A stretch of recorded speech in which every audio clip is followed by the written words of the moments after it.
अभी जो है लॉकडाउन का टाइम चल रहा है, तो मैंने सोचा क्यों ना वीडियो बनाई जाए और यूट्यूब पे अपलोड की जाए, जिससे कि बच्चों को हेल्प हो सके। क्योंकि अभी जो है नेटवर्क की भी प्रॉब्लम होती है, तो बच्चे की क्लासेस नहीं हो रही है और किसी किसी स्कूलों में क्लासेस हो रही है और किसी किसी में नहीं हो रही है, तो बच्चों को यूट्यूब से भी थोड़ी हेल्प मिलनी चाहिए।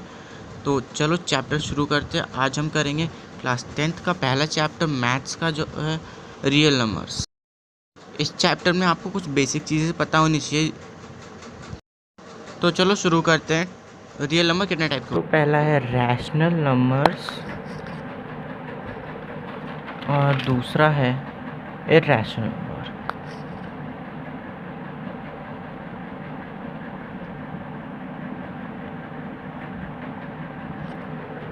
तो रियल नंबर्स दो टाइप के होते हैं, रैशनल और इरैशनल। तो रैशनल कौन से नंबर होते हैं? जो कि पी बाय क्यू के फॉर्म में लिखे जा सकते हैं, जो पी बाय क्यू के फॉर्म में लिखे जा सकते हैं, और पी और क्यू जो है वो इंटीजर होने चाहिए। और मेन चीज़ इसमें जो क्यू होता है, क्यू जो है वो ज़ीरो के इक्वल नहीं होना चाहिए, इज़ नॉट इक्वल टू। तो हम पहले बात कर लेते हैं रैशनल नंबर की। रैशनल नंबर भी दो टाइप के होते हैं। पहला होता है टर्मिनेटिंग,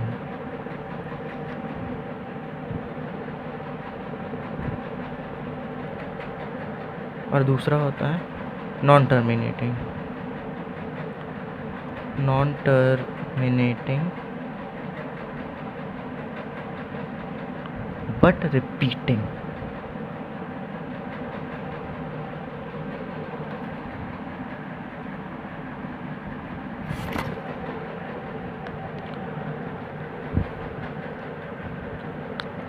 और जो इरेशनल में होता है, इरेशनल होता है नॉन टर्मिनेटिंग। हम इसका यहाँ लिख देते हैं, ये होता है नॉन टर्मिनेटिंग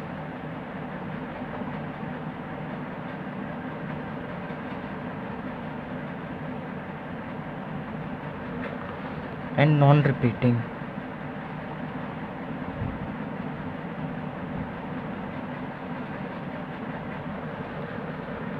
इसके एग्जाम्पल्स होते हैं, जैसे कि ले लेते हैं, एग्जाम्पल ले लेते हैं √2, √3।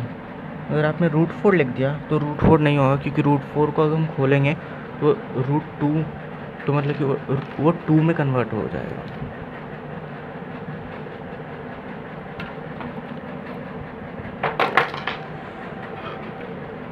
तो अब रैशनल नंबर की बात करते हैं। इरेशनल नंबर बस इतने ही होते हैं। तो अब रैशनल नंबर और भी होते हैं, जैसे कि नेचुरल नंबर।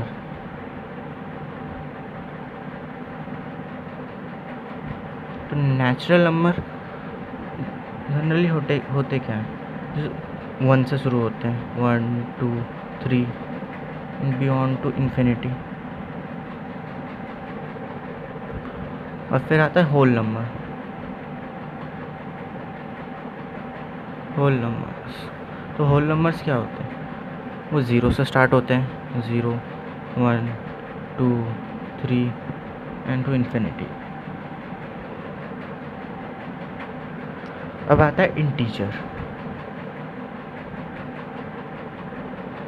इंटीजर्स क्या होते हैं? इंटीजर्स बेसिकली जो कि नेगेटिव में भी होते हैं और पॉजिटिव में भी।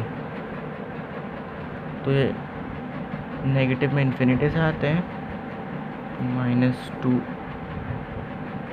-1 0 1 2 3 टिल इन्फिनिटी। तो अब इसमें आते हैं डेसिमल्स।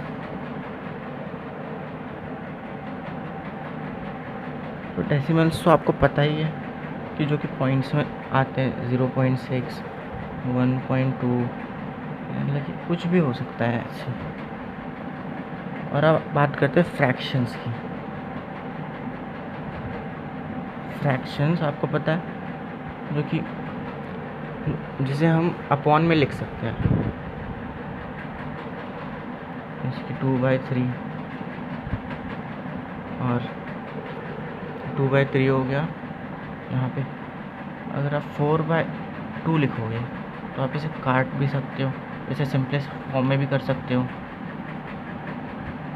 और जैसे कि एक और एग्जांपल ले लेते हैं, ऐसे कि 31/4। तो अब आप इसे कैसे लिखते हो, ये इम्प्रॉपर है तो आप इसे मिक्स में कन्वर्ट करोगे तो क्या होगा, 7/3/4 यही होगा ना। तो अब हम बात करते हैं एक फॉर्मूले की। अभी हम उस फॉर्मूले से पहले एक एग्जांपल लेते हैं। इसमें बस डिवाइड करना है आपको, 230 डिवाइडेड बाय 7।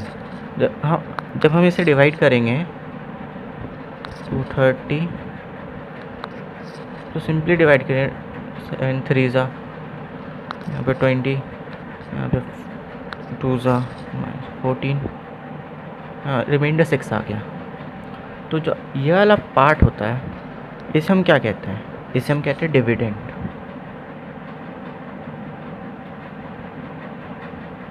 इसे हम कहते हैं डिवाइज़र।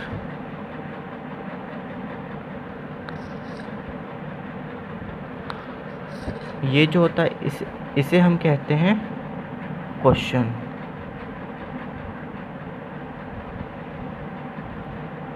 और ये जो होता है ये इसे हम कहते हैं रिमाइंडर।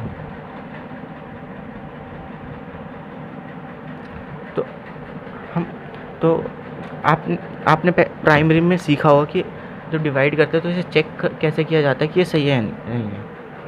तो क्या करते हैं हम, dividend equals to divisor into quotient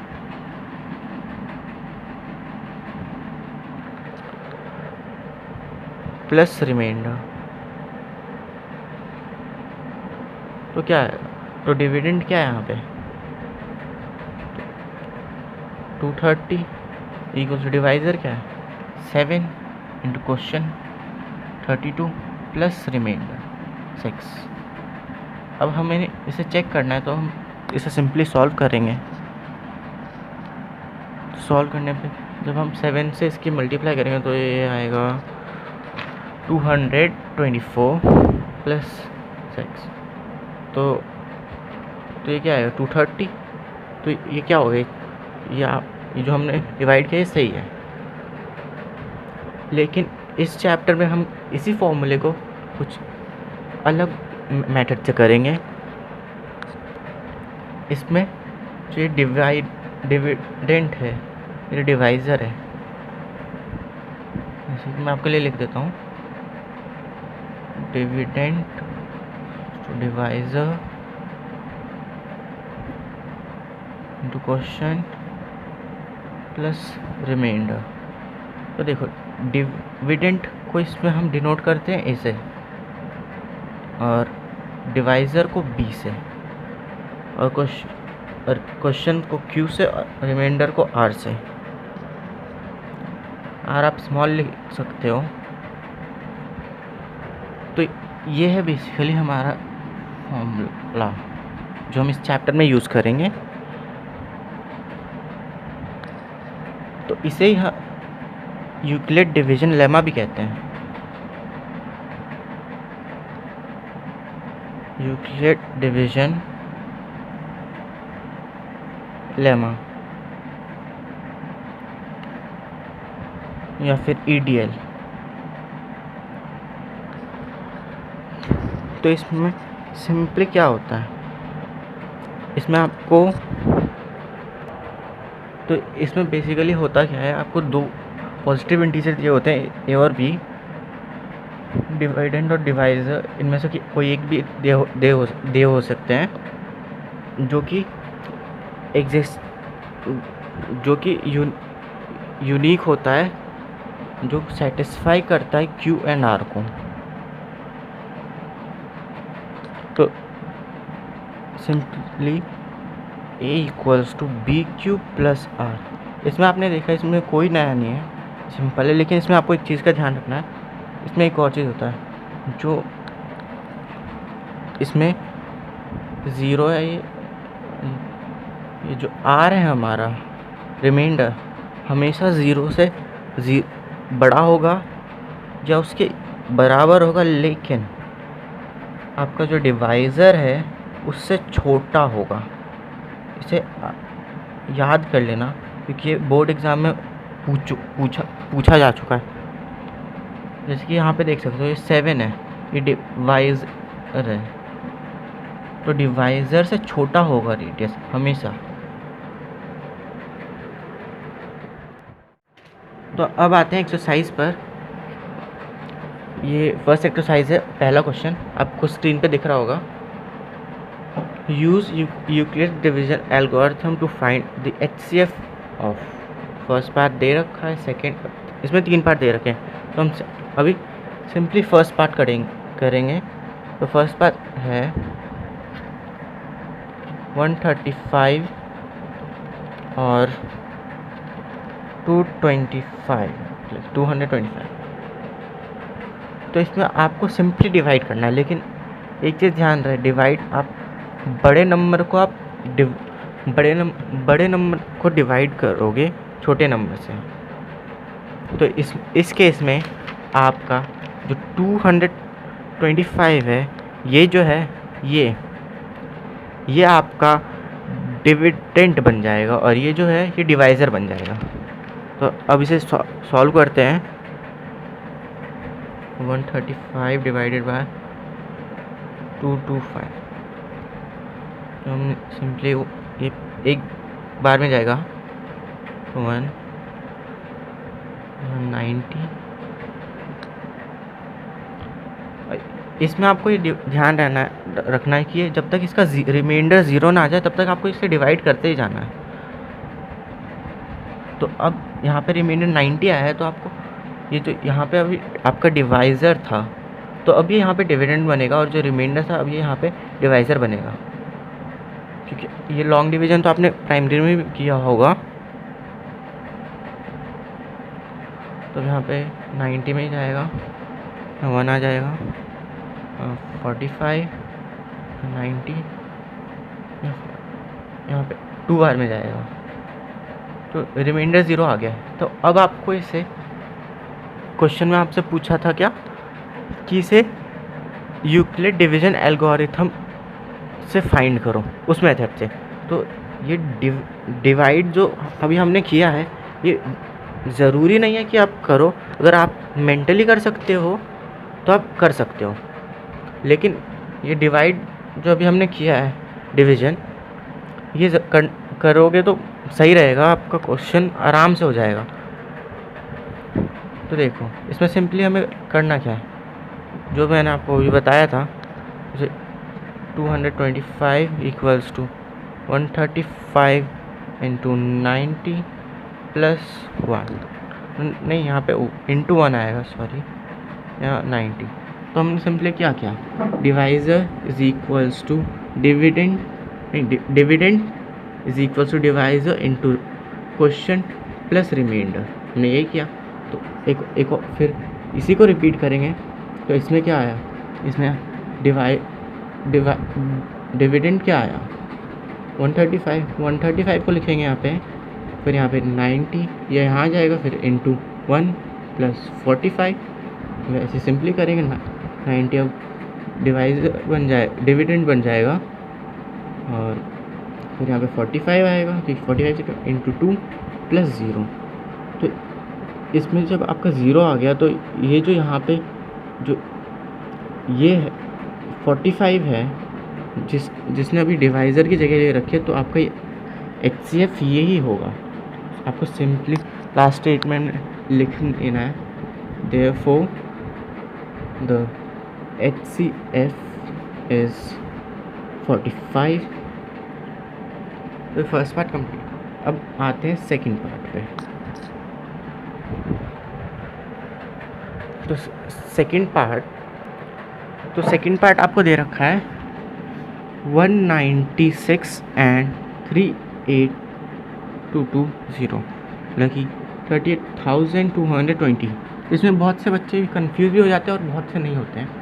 इसमें आपको सिंपली डिवाइड करना है। देखो 196 डिवाइडेड बाय मतलब कि 38220। जब हम इसे डिवाइड करेंगे तो ये 196 आएगा, 1 बार में जाएगा। तो जब सब्ट्रैक्ट करेंगे तो 186, अब यहाँ पे 2 आ जाएगा ऊपर से। तो अब जब इसे हम मल्टीप्लाई करेंगे तो ये 9 बार में आएगा। तो यहाँ पे आएगा 1764। आप इसे सब्ट्रैक्ट करोगे तो फिर यहाँ पे 98, फिर ये 0 ऊपर से आ जाएगा तो 980 160 90 टेबल में 5 बार में आता है। ये रिमाइंडर जो है 0 आ गया है। तो आपको सिंपली इसमें बस जो अभी हमने यूक्लिड डिवीजन लेमा जो लगाया था, जो ये था, आपको अब इतना सारा स्टेटमेंट लिखने की ज़रूरत नहीं पड़ेगी। तो आपको सिंपली बस एक स्टेटमेंट लिखना है इस क्वेश्चन के लिए। तो आपको सिंपली इसमें लास्ट जो इसमें पूछा है यूक्लिड डिवीजन एल्गोरिथम से करो, HCF फाइंड करो। तो उसमें आपको बस ये लिखना है और फिर ये जो है ये आपका HCF होगा। तो लास्ट स्टेटमेंट लिख देना। तो आते थर्ड पार्ट पे। तो थर्ड पार्ट क्या दे रखा है? 867 एंड 255। तो ये जो थर्ड पार्ट दे रखा है इसमें आपका वही होगा, जो 8 बड़ा नंबर है तो आप इसी को डिवाइड करोगे छोटे नंबर से। हम लिख देते हैं 867 डिवाइडेड बाय 255। तो अब हम इसे डिवाइड करेंगे सिंपली, तो यहाँ पे 3 बार में जाएगा ये 765। तो अब जब हम इसे डिवाइड माइनस सब्ट्रैक्ट करेंगे तो 102 रिमाइंडर बचेगा। 255 डिवाइड बाय 102, तो ये 2 बार में जाएगा। तो इसका आएगा 204। हम इसे सब्ट्रैक्ट करेंगे तो यहाँ पे 51 बचेगा। अब इसे डिवाइड करेंगे तो यहाँ पे 102 आप सिंपली देख सकते हैं 2 बार में जाएगा तो 102, तो रिमाइंडर आ गया 0। अब आपको सिंपली इसे यूक्लिड डिवीजन एल्गोरिथम के फॉर्म में लिखना है जैसे क्वेश्चन में आपको बोला है। तो हम इसे लिख देते हैं उसी फॉर्म में।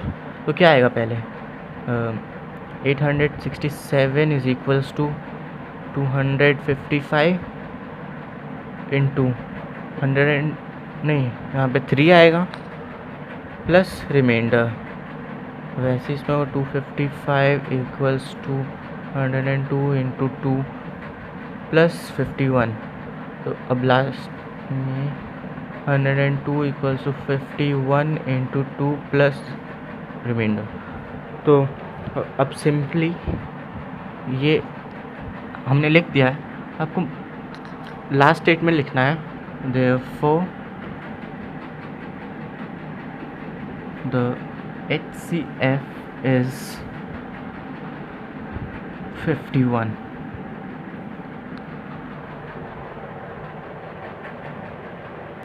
अब आते हैं सेकंड क्वेश्चन पे। सेकंड क्वेश्चन आपसे कह रहा है कि show that any positive odd integer is of the form 6 cube plus 1 और 6 क्यूब प्लस 3 और 6 cube plus 5 where q is some integer.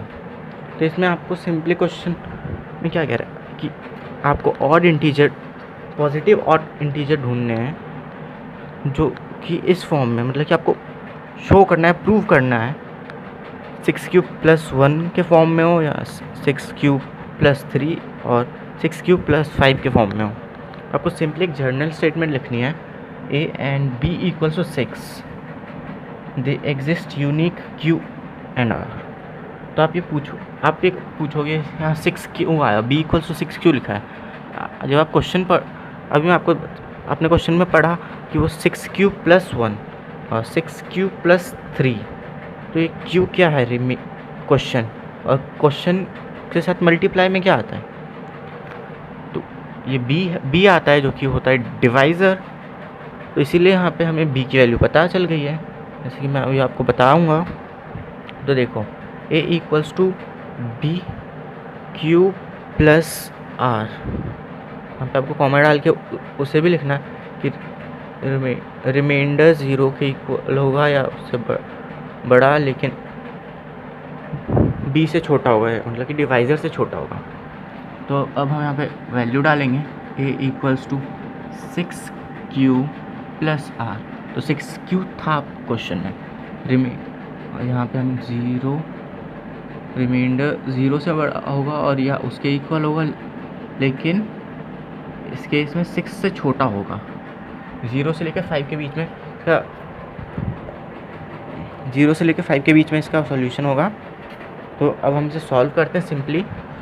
तो अब इसमें अब इसमें पहला केस आता है A = 6Q+R। इसमें रिमाइंडर पहले 0 डालेंगे, तो पहला ही आया तो हम इसे लिख देंगे कि ये ऑड है इवन, तो ये इवन है। अब आता है दूसरा, आपको ऑड लगाते जाना है इनके बीच में, और ऑड नहीं लगाओगे तो नंबर कट सकते हैं बोर्ड में। और फिर दूसरा केस आता है A = 6Q+1। इसमें अब रिमाइंडर की वैल्यू 1 आएगी, तो ये ऑड है, अब ऑड लगाना है।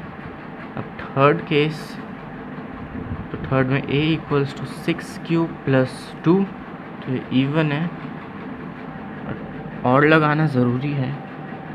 और ये फोर्थ केस A = 6Q+3, ये ऑड है, ये ऑड नंबर है, और फिर ऑड लगाना है आपको। फिर ये फिफ्थ केस आएगा A = 6Q+4, तो ये इवन है, इवन नंबर। वैसे अब आखिरी है, क्योंकि वो 5, क्योंकि रिमाइंडर 6 से बड़ा नहीं हो सकता, तो 6 से छोटा ही है, तो ये 6 A = 6Q+5। R की वैल्यू 5 है। अब हमें इसके आगे नहीं सॉल्व और नहीं निकालना, क्योंकि जो हमारा B है वो 6 है, तो ये ऑड है। तो जैसा कि आप देख सकते हैं क्वेश्चन में क्या था कि आपको क्या प्रूव करना है, 6Q+1 और 6Q+3, 6 या 6 और 6Q+5। तो ये आपको ऑड पॉजिटिव इंटीजर पूछे थे, और ये ऑड ही है। तो अब आपको सिंपली एक लास्ट स्टेटमेंट इसमें लिखनी बहुत ज़रूरी है। तो ये देखो मैंने लिखे हैं, आपको भी दिख नहीं रहा होगा क्योंकि मैंने कैमरे को देखा नहीं था कि इसमें आ रहा है नहीं, मैं सिंपली लिख रहा था।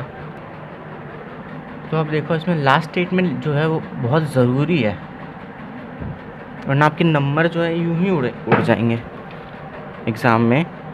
तो लास्ट स्टेटमेंट आपको लिखना है, आप क्वेश्चन से भी ले सकते हो। Positive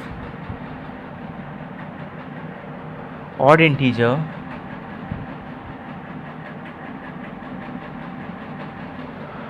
is in the form of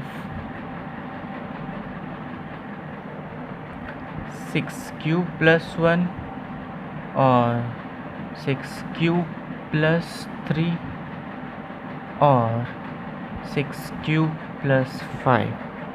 तो ये स्टेटमेंट आपको मस्ट लिखना ही है। तो अब आते हैं थर्ड क्वेश्चन, स्क्रीन पे आ रहा होगा वो question. An army contingent of 616 members is to march behind an army band of 32 members in a parade. The two groups are to march in the same number of column. What is the maximum number of column in which they can march? तो question में आपको simply क्या रहा है कि 616 members हैं army में और 32 मेंबर्स है बैंड में जो परेड कर रहे हैं। तो अब जो 616 मेंबर्स हैं और ये 32 मेंबर्स, इनको मर्ज करके एक कॉलम बनाना है कॉलम बताना है कि कितने कॉलम में ये फुली आ जाएंगे।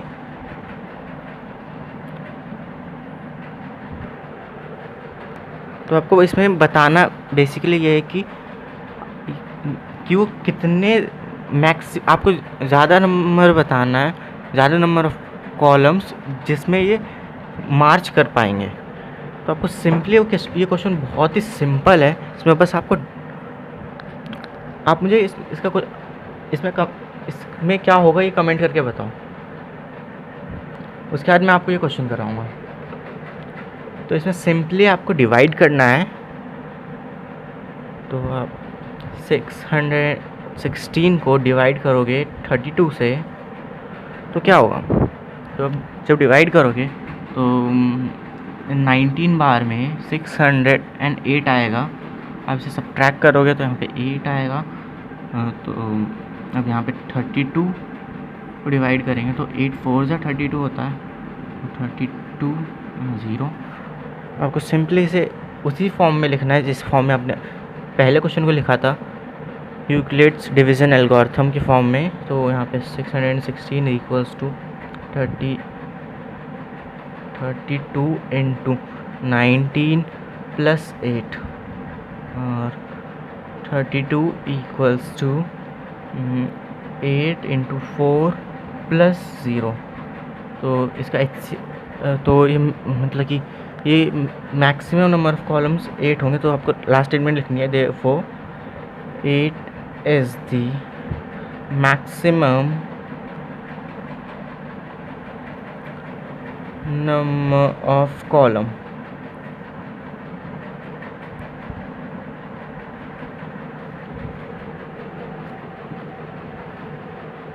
तो थर्ड क्वेश्चन हो गया हमारा कंप्लीट। फोर्थ पे आते हैं। तो क्वेश्चन 4 आपकी स्क्रीन पे आ रहा होगा। क्वेश्चन 4 क्या कह रहा है, use Euclid division lemma to show that the square of any positive integer is either the form of 3m और 3m plus 1 for any integer m। तो इसमें क्वेश्चन क्या रहा है कि कोई भी हमें यूक्लिड डिवीजन लेमा यूज़ करना है शो करने के लिए कि किसी भी पॉजिटिव इंटीजर का स्क्वायर या तो 3m होगा या 3m plus 1 फिर किसी भी इंटीजर m के लिए। तो इसमें आपको एक सिंपल सी जनरल स्टेटमेंट लिखनी है, for given two positive integer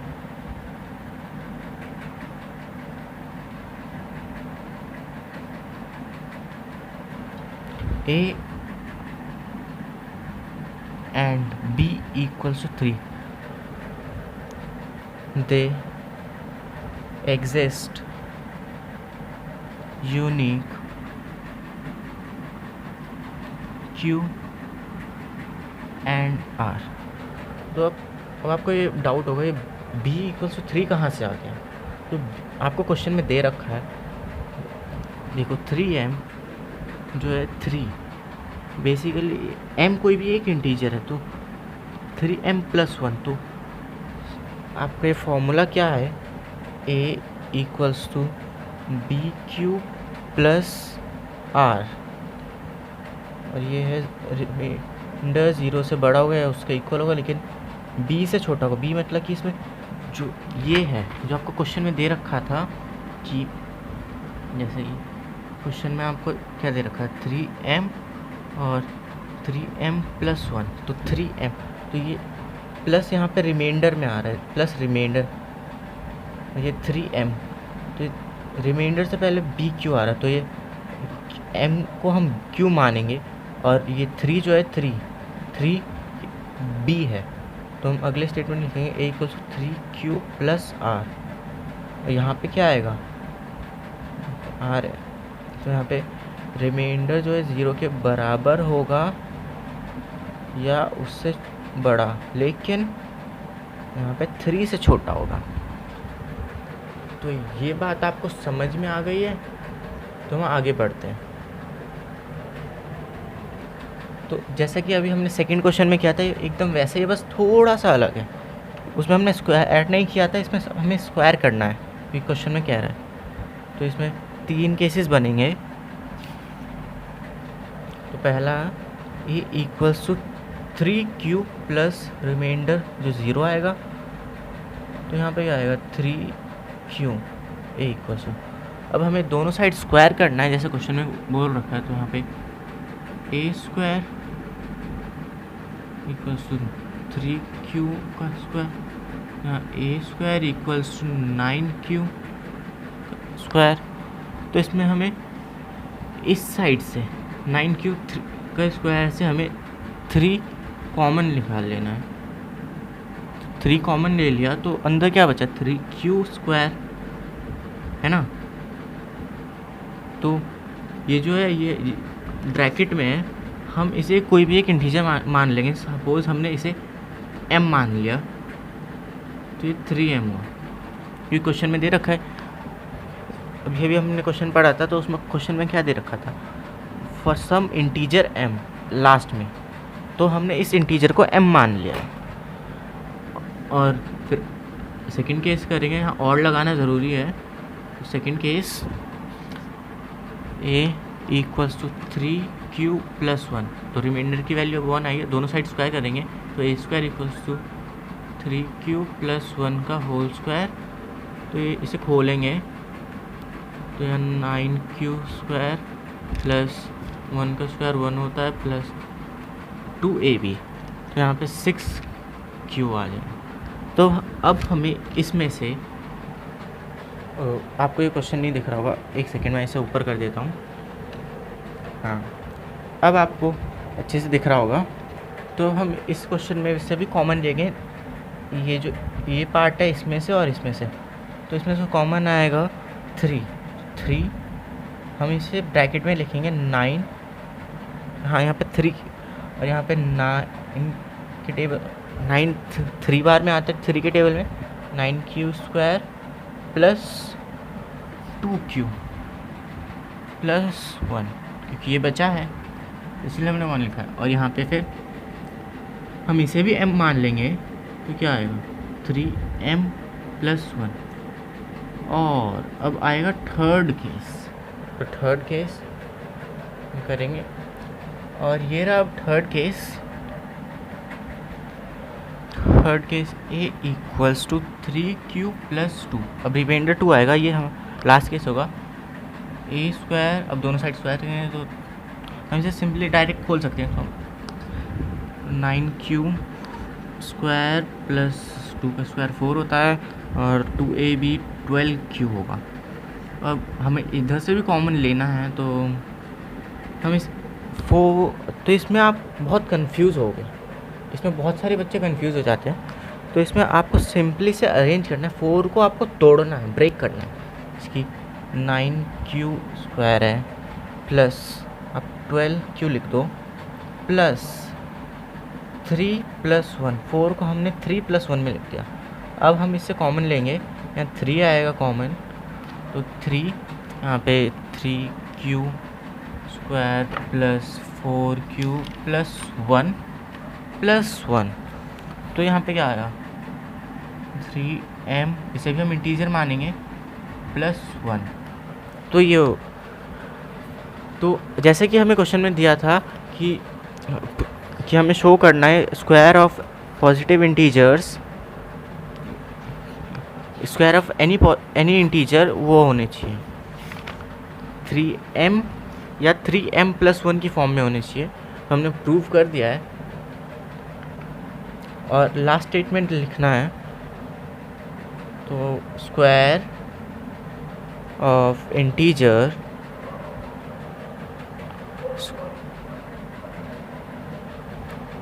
is in the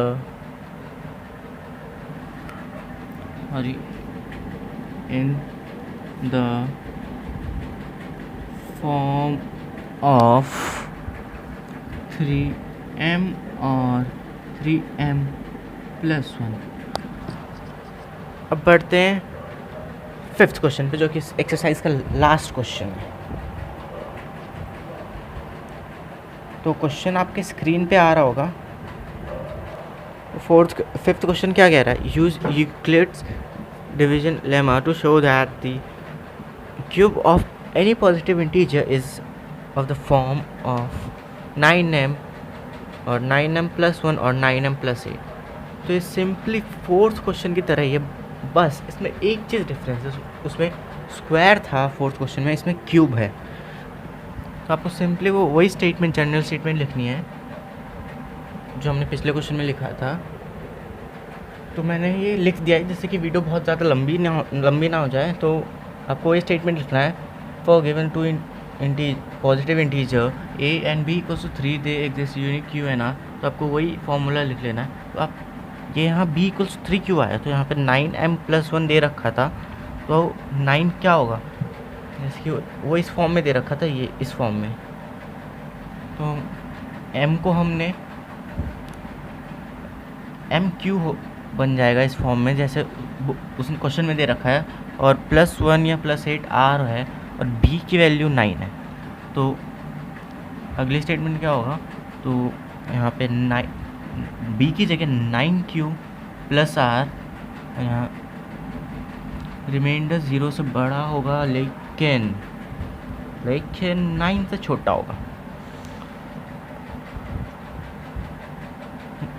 या तो आप इसमें एक और शॉर्टकट भी मार सकते हैं, इसके यहाँ 9, तो 9 बार आप करेंगे तो बहुत लंबा पड़ जाएगा, तो आप यहाँ पे 3q भी लिख सकते हैं। मैं आपको बताऊँगा, 9q भी 9 भी लेना गलत नहीं है, लेकिन अगर आप 3 लेंगे तो शॉर्ट पड़ेगा। तो a = 3q + r, 0r3। तो देखो मैंने 3 ले लिया है, तो इसमें 3 हमने इसलिए लिया है क्योंकि ये शॉर्ट पड़ेगा, क्योंकि 3 का स्क्वायर होता है 9। तो अब इसमें बस 3 केस बनाने पड़ेंगे आपको, क्योंकि शॉर्ट पड़ जाएगा ना, तो सही है ना। तो पहला केस क्या होगा, a = 3q + 0, रिमाइंडर 0 आएगा पहले केस में। तो दोनों साइड क्या करेंगे, हम क्यूब करेंगे। तो a³ = 27q²। ये मैंने डायरेक्ट स्क्वायर किया, क्योंकि मतलब कि डायरेक्ट क्यूब किया है, तो आप समझ गए होंगे। तो अब हम इसमें से कॉमन लेना है, तो हम कॉमन लेंगे। कॉमन क्या आएगा इसमें से, 9 कॉमन आएगा, यहाँ पे अंदर क्या बचेगा, 3q का क्यूब। तो हम इसमें 3q के क्यूब को एक इंटीजर मान लेंगे m, तो यहाँ 9m, तो ये 9m बन जाएगा, ठीक है। अब आपको यहाँ पे और डाल के लिखना है, और अब सेकंड केस आएगा। तो सेकंड केस में क्या होगा, a = 3q + 1। तो यहाँ पे क्यूब कर लेते हैं, a³ = 3q + 1 का क्यूब।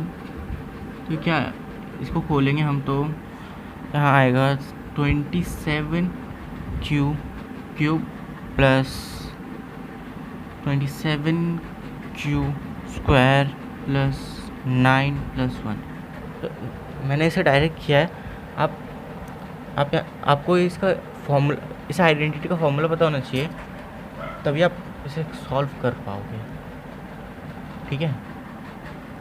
तो अब हमने इसे सॉल्व किया, अब इससे हम कॉमन लेंगे। तो कॉमन क्या आएगा इन सब में से, 9 आएगा, 3q का क्यूब + 3q का स्क्वायर + 1 + 1। तो अब यहाँ पे क्या आएगा, 9। अब हम इसे भी इंटीजर मान लेंगे, तो यहाँ 9m + 1। तो देखो जैसे कि क्वेश्चन में दे रखा था, हमने 2 चीज़ प्रूव कर दिया, एक आखिरी चीज़ बची है थर्ड। यहाँ और डालेंगे और थर्ड केस लिखेंगे। तो थर्ड केस देखो, थर्ड केस में a = 3q + 2, यहाँ रिमाइंडर 2 आएगा, तो हम क्यूब करेंगे दोनों साइड। तो a³ = 3q + 2 का होल क्यूब। अब हम इसे सॉल्व करेंगे, तो यहाँ 27q³ + यहाँ पे 8 + 54q² + 36q। आप इसे सॉल्व करोगे तो ये आएगा चेक कर लेना। मैं आपको आइडेंटिटी लिख के नहीं बता रहा क्योंकि फिर वीडियो बहुत ज़्यादा ही लंबी बन जाएगी, ऐसी अभी बहुत ज़्यादा लंबी बन चुकी है इसीलिए। तो अभी आपको इनमें से कॉमन लेना है। यहाँ जो 8 कॉमन नहीं आएगा तो इसे हम ब्रैकेट के बाहर लिख देंगे। तो यहाँ पे 9 कॉमन आएगा तो 3q का cube plus 6q square plus 4q यहाँ पे प्लस 8। तो क्या है 9, इसे भी इंटीजर मान लें 9m प्लस 8। तो हमने शो कर दिया है। तो आपको एक लास्ट स्टेटमेंट लिखनी है, therefore the cube of any positive integer is of the form, तो सॉरी आपको दिख नहीं रहा, is in the form 9m plus 9m common 9m plus 1 और 9m प्लस 8। तो लास्ट स्टेटमेंट लिखनी ज़रूरी है। तो थैंक यू। ये 1.1 एक्सरसाइज कंप्लीट हो चुकी है। तो वीडियो को लाइक करना अगर अच्छा लगा हो तो, और शेयर करना और कमेंट ज़रूर करना कि अगर कोई प्रॉब्लम हो तो। Thank you. सब्सक्राइब ज़रूर कर लेना। वीडियो अगर अच्छा लगा तो इसे लाइक करना, शेयर करना और सब्सक्राइब करना।